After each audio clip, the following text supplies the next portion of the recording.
Your Coca-Cola bottler presents Claudia, based on the famous play and novels by Rose Franken, brought to you transcribed Monday through Friday by your friendly neighbor who bottles Coca-Cola. Relax, and while you're listening, refresh yourself.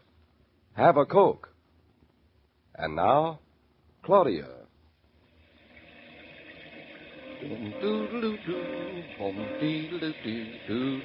David, what time is it?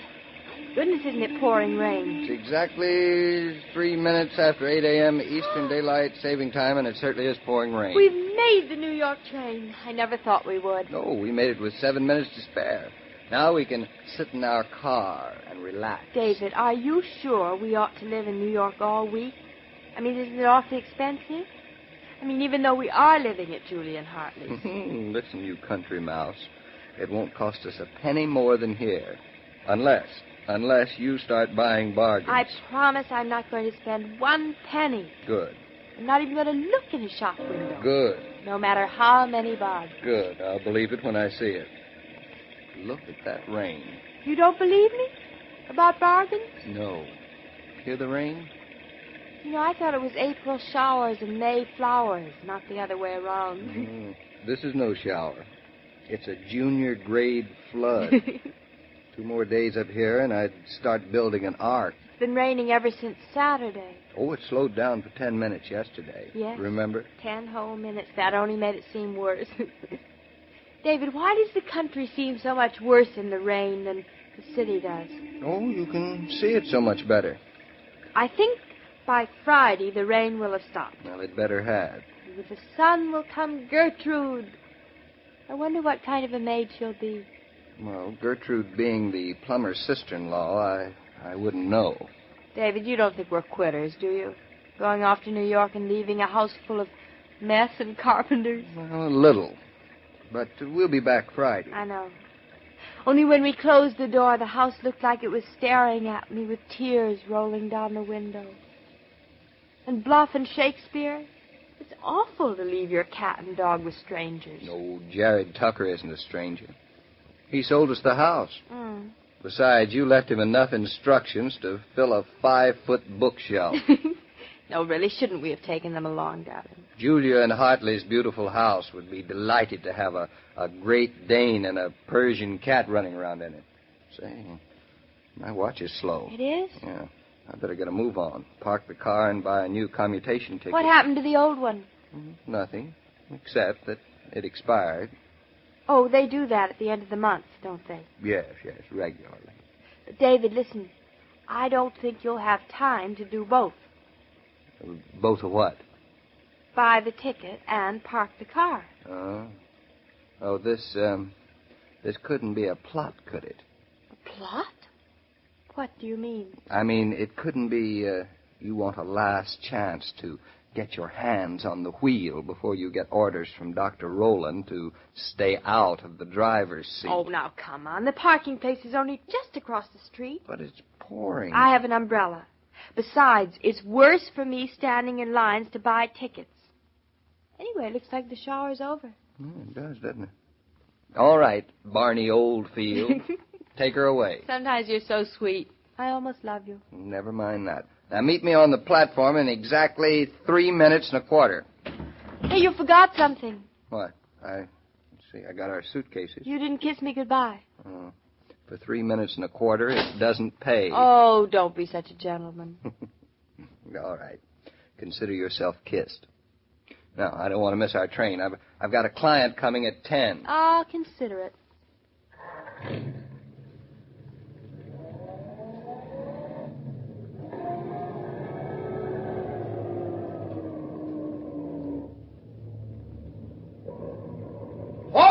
Whoa there, lady. Who? Me? Sure thing, lady. Stop right there a second. Say, where are you going with that car? I'm going to park it in your lot.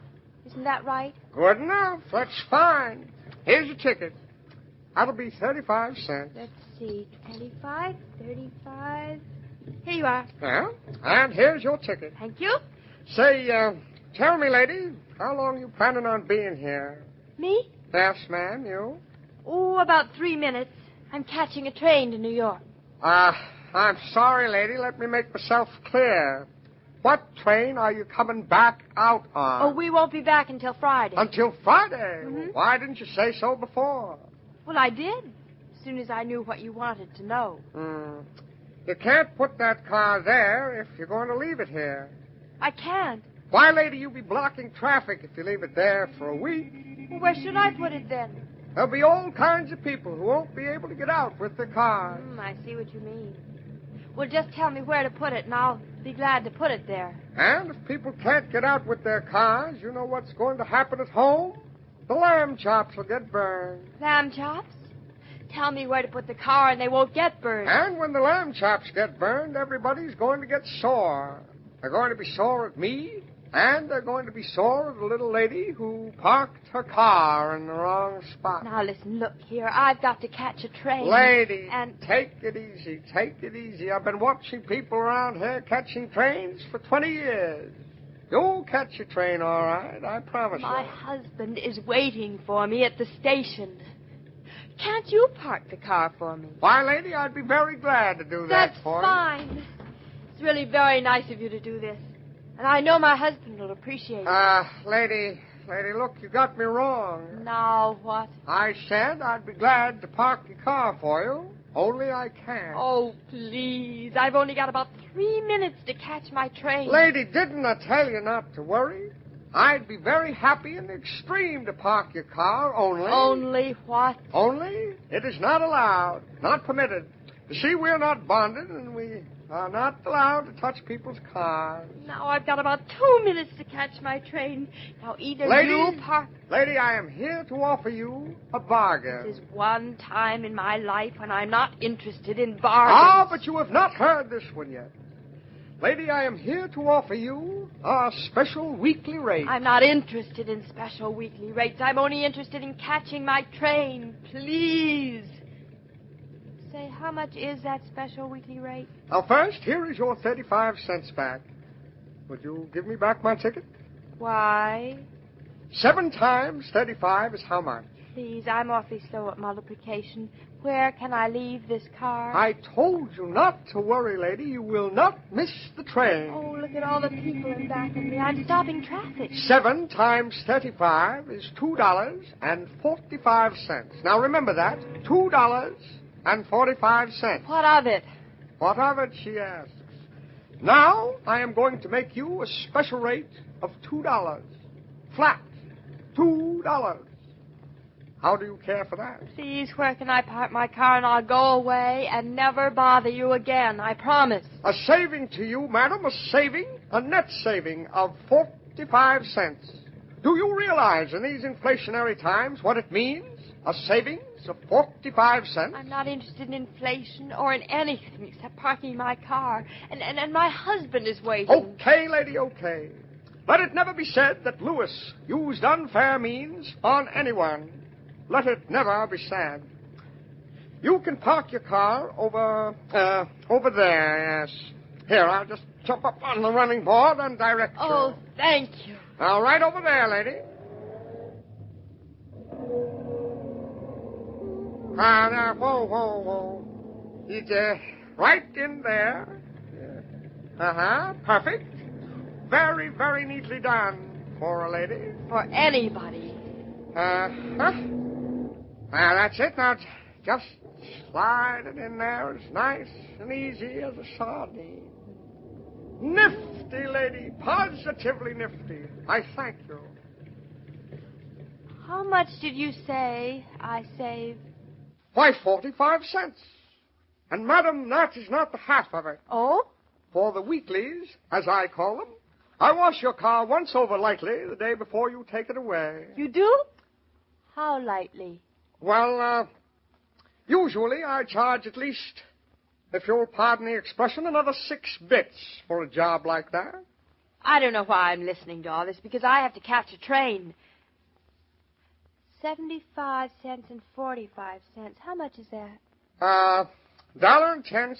I should say $1.20. $1.20. Why, practically buying your ticket all the way to dear little old New York. You mean I can go all the way to New York for nothing? I can't resist. Here you are, $1. $2. Thank you, madam. Thank you. And you'd better hurry. Your train is just coming in now. Oh! Now look what you made me do. Now I've got to rush. Hey, lady, watch where you're going. Those cars mean business, you know. Claudia, what on earth happened to you? I thought you decided to walk to New York. But I made it, didn't I? Just about. I think that after getting here practically half an hour early, I almost missed it. This is no time for philosophy. Now, here you go up. Up on the car. I'm up. Huh. Thank goodness we did make it. Now we're off. David. What? Darling, I did it again. You did what again? Well, another bargain. In 3 minutes and a quarter. I don't know what comes over me when I hear that word. Oh, just a mild sort of voodoo. It's just like being hypnotized. When somebody says bargain, you could stick hat pins right through me. I'd never feel it.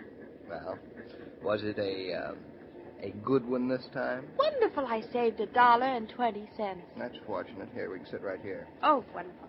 How? Well, I paid a whole week's parking crossing the station. Say that again. I paid for a week.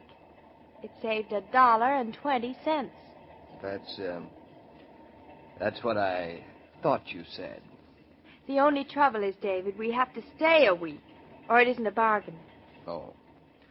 Well, let me let you in on a little information.